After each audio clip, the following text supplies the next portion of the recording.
Hello student, today we start next lecture of unit 1 starting with the definition closure point. કેની definition હે તો કે closure point ની definition છે.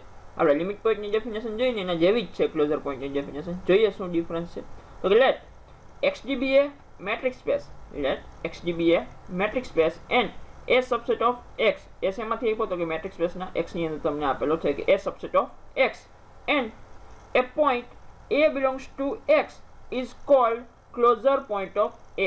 A point A belongs to X is called closure point of A. Means કે આ point ને set A no closure point કહેવાય. પણ ક્યારે તો કે if every open sphere centered at A, every open sphere centered at A, it contains point of A. Means કે તમે A ને center રાખીને કોઈ પણ રેડિયસ વાળું ઓપન સ્ફિયર દોરો, એ ઓપન સ્ફિયર અને એનું બંનેનું ઇન્ટરસેક્શન કરો તો કાંઈક તમને કોમન મળતું હોય. રેડી? અને મેથેમેટિક્સની ભાષામાં કેવું કહેવાય તો કે ધેટ મીન્સ ધેટ કે એ સેન્ટર વાળું આ રેડિયસ વાળું એક ઓપન સ્ફિયર દોર્યું, એનું ઇન્ટરસેક્શન એ સાથે કરું તો શું આવતું is does not equal to 5 where every are greater than 0. Ready? શું કીધું ડેફિનેશન ખબર પડી ગઈ કે XD be a metric space, a subset of X and a point A belongs to X is called closure point of A.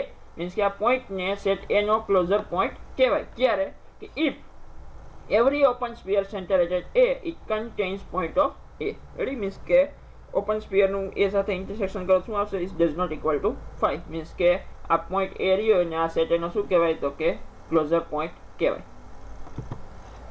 The set of all closure point of A, the set of all closure points of A is called closure of A. આપણે એક point લીધો કે A belongs to X અને એના centre વાળું open space દોર્યું અને intersection A સાથે કર્યું, it does not equal to 5 with point એને શું કીધું તો કે સેટ એનો ક્લોઝર પોઈન્ટ કીધો.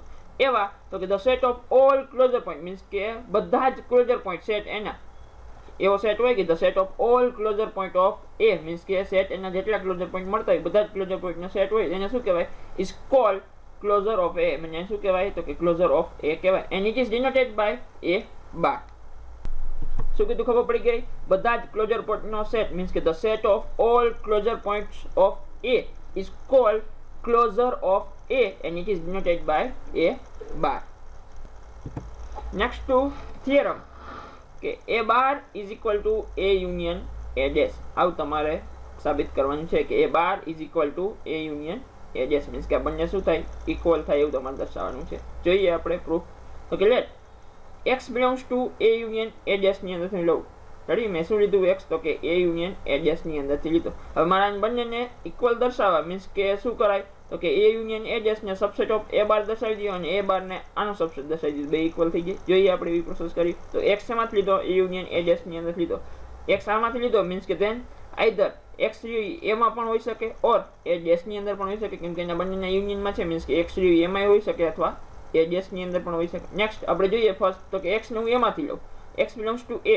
નેક્સ્ટ ટુ તો કે X ને સેન્ટર વાળું એક ઓપન સ્ફિયર દોરતો હોય એની અંદર પણ X તો આવેલો હોય. રેડી? અને આ ઓપન સ્ફિયર X સેન્ટર વાળું કોઈ આ રેડિયસ વાળું ઓપન સ્ફિયર એનું ઇન્ટરસેક્શન A સાથે કરો તો એની અંદર પણ X તો આવેલો છે મીન્સ કે therefore X belongs to SRX intersection A. કેમ કે X એની અંદર છે આ ઓપન સ્ફિયર ની અંદર છે તો આ ઓપન સ્ફિયર અને એનું ઇન્ટરસેક્શન કરો તો એની અંદર પણ X આવેલો હોય. આવું હોય મીન્સ કે તમામ કહ્યું પણ કે ઓપન સ્ફિયર નું ઇન્ટરસેક્શન A સાથે કરો તો ડઝ નોટ ઇક્વલ ટુ 5 થઈ છે. કેમ તો કે X તો એની અંદર બંનેની અંદર આવેલો છે મીન્સ કે એ ખાલી તો નથી. મીન્સ કે X સેન્ટર વાળું આ રેડિયસ વાળું કોઈ ઓપન સ્ફિયર દોર્યું એનું ઇન્ટરસેક્શન A સાથે કરશો શું આવશે is does not equal to 5 આવે. જો આવું થતું હોય તો શું થઈ ગયું તો કે ક્લોઝર પોઈન્ટ થઈ ગયો X જોઈએ તો કે X is A closure point of A. Means કે X કેની અંદર હોય તો કે ક્લોઝર ની અંદર હોય મીન્સ કે બધા ક્લોઝર પોઈન્ટ નો જે સેટ આપ્યો એની અંદર X આવેલો હોય મીન્સ કે therefore X belongs to A bar. અને મેં ઇક્વેશન નંબર 1 આપ્યું. નેક્સ્ટ જોઈએ આપણે શું કીધું હતું કે X A માં છે અથવા તો X A dash ની અંદર હશે. હવે નેક્સ્ટ મેં X A માં લઈને જોઈ લીધું.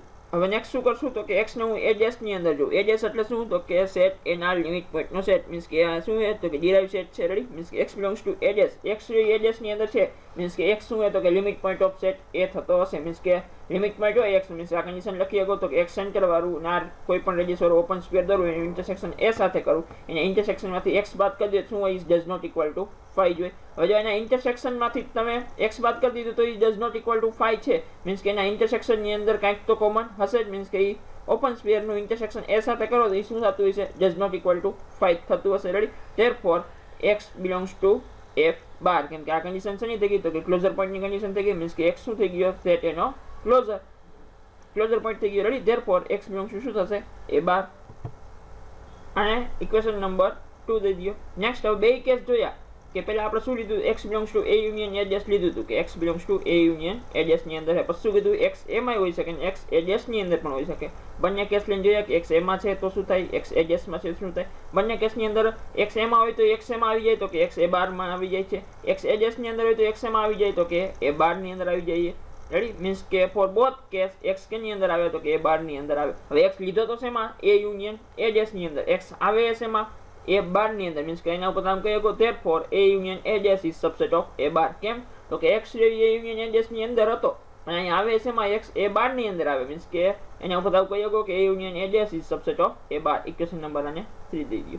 નેક્સ્ટ કન્વર્ઝ કરી કે x ને હું a બાર ની અંદર લઉં તો મારે હવે x ને દર્શાવવો શેમાં પડે તો કે x belongs to a union a dash ની અંદર આવતા હોવા જોઈએ. તો કે then either x a બાર ની અંદર છે, મીન્સ કે then either x એમાં હોઈ પણ શકે અને x એમાં ન પણ હોઈ શકે, મીન્સ કે then either x belongs to a or x is does not belongs to a.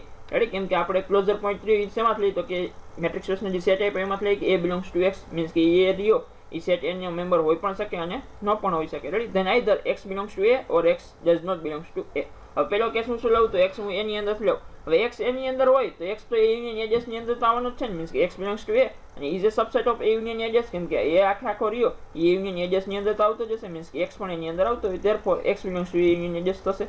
Ready, means કે પહેલા કેસ માટે સાબિત થઈ ગઈ, જો x belongs to a બાર હતું તો x એમાં આવી જાય a union a ડેશ ની અંદર આવી જાય. હવે બીજો કેસ જોઈએ એમાં કે x એની અંદર નથી. નાઉ તો કે x is does not belongs to a, x એની અંદર નથી, બટ x આપ્યો છે એમાં તો કે x a બાર ની અંદર આપેલો, x a બાર ની અંદર આપ્યો, મીન્સ કે x શું થાય તો કે સેટ એનો ક્લોઝર પોઈન્ટ થાય. મીન્સ કે નામ લખી શકો ડેફિનેશન પ્રમાણે તો કે x સેન્ટર વાળો આર રેડિયસ વાળો ઓપન સ્ક્વેર દોરો એનું ઇન્ટરસેક્શન એ સાથે કરો does not equal શું થાય 5 for every r greater than 0 માટે. રેડી, બદલે x એમાં તો કે એમાં તો નથી, x એમાં નથી, મીન્સ કે એના ઇન્ટરસેક્શન ની અંદર પણ x તો નહીં હોય, x is does not belongs to open sphere નું ઇન્ટરસેક્શન એ સાથે કરો એની અંદર પણ હશે નહીં. તો x આની અંદર નથી, મીન્સ કે આ ઇન્ટરસેક્શન ની અંદરથી x બાદ કરી દઈએ તો પણ શું રહેશે, does not equal to 5 રહેશે, કેમ કે એનું ઇન્ટરસેક્શન તો does not equal to 5 છે. રેડી, અને x એના ઇન્ટરસેક્શન ની અંદર નથી તો એના ઇન્ટરસેક્શન માંથી x બાદ કરો તો કાંઈ ફેર પડવા નથી, does not equal to 5 રહેવાનું છે. રેડી, મીન્સ કે x સેન્ટર વાળો આર રેડિયસ વાળો ઓપન સ્ફિયર એનું ઇન્ટરસેક્શન એ સાથે કરો, એના ઇન્ટરસેક્શન માંથી તમે x ને બાદ કરી દો તો પણ શું રહેશે, does not equal to 5 થશે. હવે આવું થતું હોય, મીન્સ કે આ તો કન્ડિશન થઈ ગઈ કે નહીં લિમિટ પોઈન્ટ ની, તો કે આને શું કહેવાય તો કે x is a limit point of a. x રહ્યો એ સેટ એનો લિમિટ પોઈન્ટ થાય, લિમિટ પોઈન્ટ થતો જ મીન્સ કે લિમિટ પોઈન્ટ ના સેટ ની અંદર, મીન્સ કે ડિરાઇવ સેટ ની અંદર આવેલો હોય, therefore x belongs to શેમાં હોય a ડેશ ની અંદર. જો x a ડેશ ની અંદર હોય અને a ડેશ તો શેમાં આવે તો કે a dash is a subset of a union a dash, means કે a union a ડેશ ની અંદર આખો a ડેશ આવેલો હોય તો x પણ એની અંદર આવેલો હોય, therefore x belongs to a union a dash. જો x a union a dash ની અંદર આવેલો છે, રેડી, x લીધો તો શેમાં x a બાર માંથી, બે કેસ લીધા હતા કે જો x a બાર ની અંદર થી લીધો તો સૌપ્રથમ જેમાં બે કેસ થતા, x એમાં પણ હોઈ શકે અને x એમાં ન પણ હોઈ શકે. x એમાં લીધો તો તોય પણ x એમાં આવે, એ યુનિયન a ડેશ ની અંદર આવે.